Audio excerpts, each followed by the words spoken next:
9 and 10 September 2023 G20 और group of 20 एक crucial international forum जहां वर्ल्ड्स मेजर इकोनॉमीज के लीडर एक साथ मिलकर डिस्कस करते हैं global economic issues, cooperation and policy decisions पे। अब ध्यान से सुनिए, जब एक कंट्री होस्ट करती है G20 इवेंट, इसके महत्वपूर्ण परिणाम हो सकते हैं, स्पेशली हमारे खुद की इकोनॉमी एंड फाइनेंशियल मार्केट की। आज हम और आप मिलकर एक्सप्लोर करेंगे कैसे G20 India event stock market को इम्पैक्ट करेंगे एंड ओवरऑल इकोनॉमी को।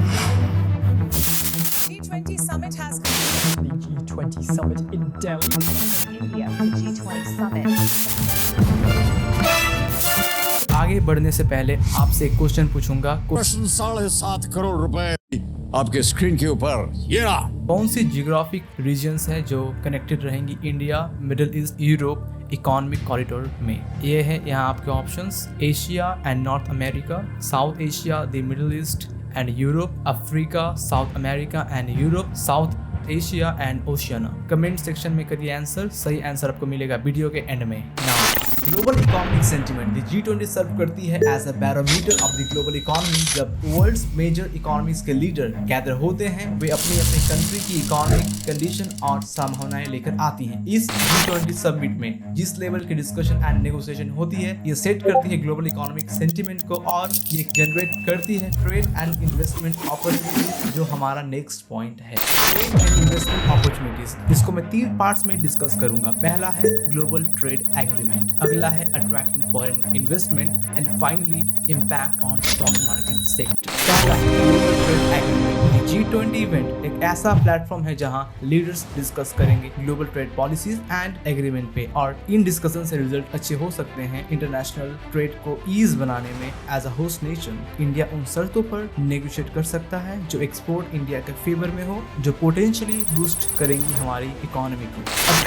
फॉरेन इन्वेस्टमेंट, और यहाँ पर देख पाओगे India reported highest FDI inflow worth $83 billion in 2021 to 2022। यह खुद में ही हिस्टोरिक है। आप ही देखो ना, दुनिया भर में इन्वेस्टमेंट कम हो रही है, इन्वेस्टर अपना पैसा ड्रॉ कर रहे हैं, इमर्जिंग इकोनॉमी से इन्वेस्टमेंट वैनिश हो रही है, जबकि इंडिया में इन्वेस्टमेंट कंटिन्यूसली इंक्रीज होते जा रही हैं। इससे पहले कि मैं आगे बढ़ूं, आपको ये अंडरस्टैंडिंग होनी चाहिए फॉरेन इन्वेस्टमेंट 2 टाइप्स की होती है। पहला FDI, दूसरा है FPI। FDI, अगर मान लीजिए एक पर्सन भारत के बाहर रहता है, वो इंडिया के अनलिस्टेड कंपनी में इन्वेस्ट करता है, तो उसको आप कहेंगे ये फॉरेन डायरेक्ट इन्वेस्टमेंट है। अनलिस्टेड कंपनीज का मतलब क्या होता है? अब एग्जाम्पल लेता हूँ LIC का। LIC से सारे रिलेट कर पाएंगे। LIC 4 में 2022 के पहले अनलिस्टेड कंपनी थी, मगर आप क्या LIC के शेयर्स परचेज कर सकते थे? नहीं, आप परचेस नहीं कर सकते थे क्योंकि ये अनलिस्टेड कंपनी थी। बट टाटा के शेयर्स, रिलायंस के शेयर्स आप इजिली परचेस कर सकते हैं क्योंकि वो लिस्टेड शेयर्स हैं मार्केट में। तो ये तो एक क्राइटेरिया हो गया। उसके अलावा कोई लिस्टेड कंपनी के शेयर्स है, just like ITC, Zomato, TCS, ये सब स्टॉक मार्केट में लिस्टेड कंपनी है। तो यहाँ पर अगर कोई 10% का स्टेक परचेस करता है, जो अपने आप में बहुत बड़ी बात है, तो आप FDI मानोगे। अगर 10% से कम का स्टेक यहाँ परचेस किया जा रहा है तो आप उसे फॉरेन पोर्टफोलियो इन्वेस्टमेंट मानोगे। आप बीते दिनों में ये सुनते होंगे, जी अब मार्केट नीचे गिर रही है, मार्केट नीचे गिरना स्टार्ट हो चुका है, विदेशी निवेशक भाग रहे हैं। तो ये सारे मोमेंटरी इन्वेस्टर्स होते हैं। ये कुछ मंथ्स के लिए शेयर परचेस करते हैं, जब इनका प्रॉफिट बन जाता है तो ये सारे के सारे चले भी जाते हैं। तो ये तो हो गए फॉरेन पोर्टफोलियो इन्वेस्टर्स। इनकी इन्वेस्टमेंट है काफी शॉर्ट टर्म के लिए होती है। FDI हमारे प्यारे भारत के लिए बहुत इंपॉर्टेंट है, क्योंकि करेंटली जो हमारे कंपनी है जो रैपिडली ग्रो कर रहे हैं और ग्रो करना चाहते हैं, इनको फ्यूचर एक्सपैंड करना होगा, लोगों को रोजगार देना होगा। उसके लिए इनको फॉरेन इन्वेस्टमेंट चाहिए होगा। 2018 और 19 के बीच में FDI इनफ्लो था 62 बिलियन, उसके बाद नेक्स्ट ईयर हुआ 74 बिलियन तक, उसके नेक्स्ट हुआ 81 बिलियन और अब at an all time high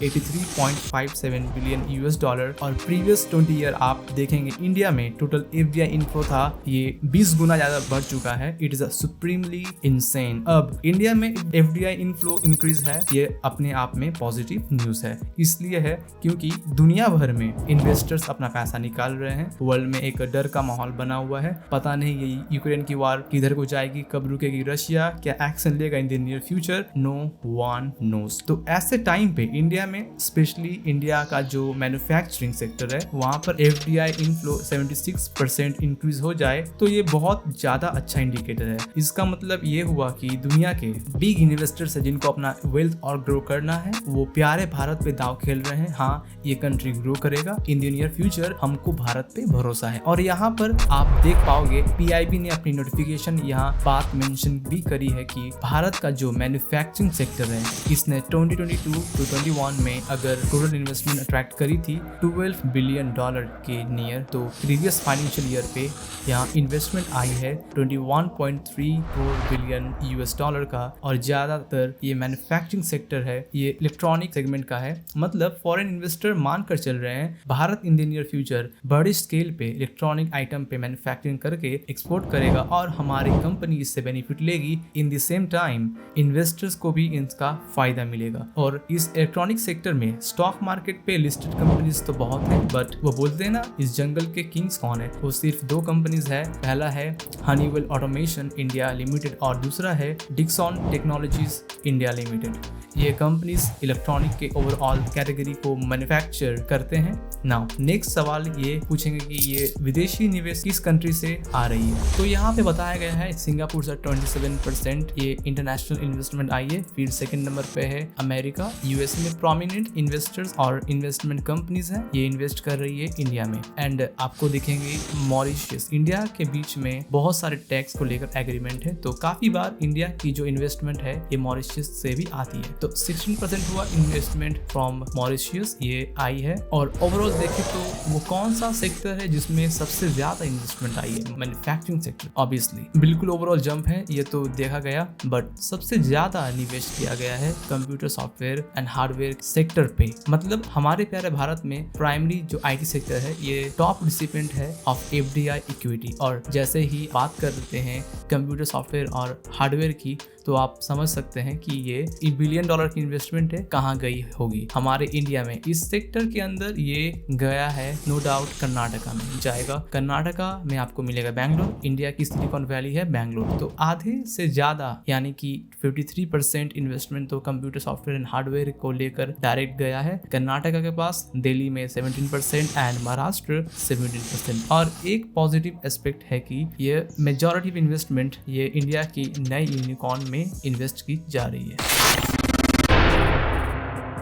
कि फॉरेन डायरेक्ट इन्वेस्टमेंट सिक्योर के मैटर में इंडिया वर्ल्ड की 3rd सबसे अच्छी डेस्टिनेशन है। एक्चुअली आप अगर वर्ल्ड इन्वेस्टमेंट रिपोर्ट जो रिलीज करती है हर year UNCTAD United Nation conference on trade and development, इनकी रिपोर्ट के हिसाब से 2022 में टोटल $49.3 बिलियन ऑलमोस्ट $50 बिलियन की फॉरेन डायरेक्ट इन्वेस्टमेंट आई थी। अगर आप प्रीवियस ईयर से कंपेयर करो ना, 10 साल की जंप लगी है। जबकि एशिया की बाकी कंट्री में इन्वेस्ट नहीं आ रही है, ना ही आसियान कंट्री में कुछ इन्वेस्टमेंट देखने को मिल रहा है, बट इंडिया में कंटिन्यूसली इन्वेस्ट किया जा रहा है। और यही रीज़न है इन्वेस्टर के पैसे ग्रो हो रहे हैं, but at the same point of time ये सब बेनिफिट इंडियन पब्लिक को नहीं मिल रही है। प्रीवियस 10 सालों का डाटा अगर आप देखो, पिछले 10 सालों में इंडियन स्टॉक मार्केट ने एक रिकॉर्ड ब्रेकिंग 10.9% रिटर्न दी है, जो वर्ल्ड की और मेजर कंट्री से ज्यादा है। चाहे वो फ्रांस, जर्मनी, USA ही क्यों ना हो, कोई भी कंट्री देख लो, किसी कंट्री की स्टॉक मार्केट ना इतनी रिटर्न देती नहीं है ना। आप यहाँ देख पाओगे चार्ट में कि किस स्टॉक मार्केट में प्रीवियस ईयर से कितना रिटर्न आया है। हम यहाँ बात कर रहे हैं इंडेक्सेस की।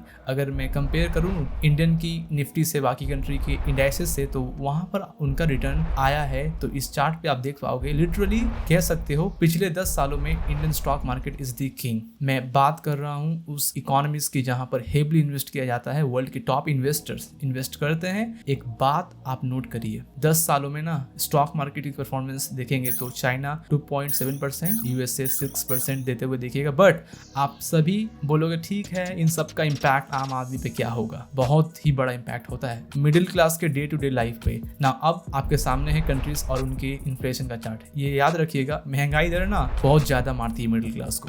अब अज्यूम करिए एक आदमी है, उसने 1 करोड़ कलेक्ट कर ली, महंगाई दर मान लो उस देश की 10% है, तो कंटिन्यूसली ना हर साल उसकी 1 करोड़ की वैल्यू कम होते होते 10 साल बाद पॉसिबिलिटी है कि वो 1 करोड़ को बैंक में रख के भी ना इतना पैसा ना कमा पाए कि ग्रोसरी या डेली के नीड की जरूरत है वो अपनी पूरी कर पाए। इसलिए काफी बारी मिडिल क्लास ना अपने पैसे म्यूचुअल फंड या स्टॉक मार्केट पे इन्वेस्ट करती है ताकि इन्फ्लेशन को बीट कर सके। और वर्ल्ड के विकसित देश है for example US, UK, China की मोर देन 30% पॉपुलेशन आपको इन्वेस्ट करते हुए दिखेंगे। अमेरिकन पॉपुलेशन की 55% लोग इन्वेस्ट करते हैं। यूनाइटेड किंगडम की 33% पॉपुलेशन इन्वेस्ट करते हैं एंड चाइना में ये परसेंटेज ग्रो होते हुए दिख रही है। चाइना की पॉपुलेशन की 13% स्टॉक मार्केट पे इन्वेस्ट करती है। अगर चाइना के पॉपुलेशन के हिसाब से देखें तो 13% कम नहीं होता है, इट्स अ ह्यूज नंबर। और हमारे इंडिया में 2022 डेटा के हिसाब से भारत में सिर्फ 3% पब्लिक स्टॉक मार्केट में इन्वेस्ट करती है। अपने आप में सोच कर देखिए कितनी बड़ी सेटबैक है।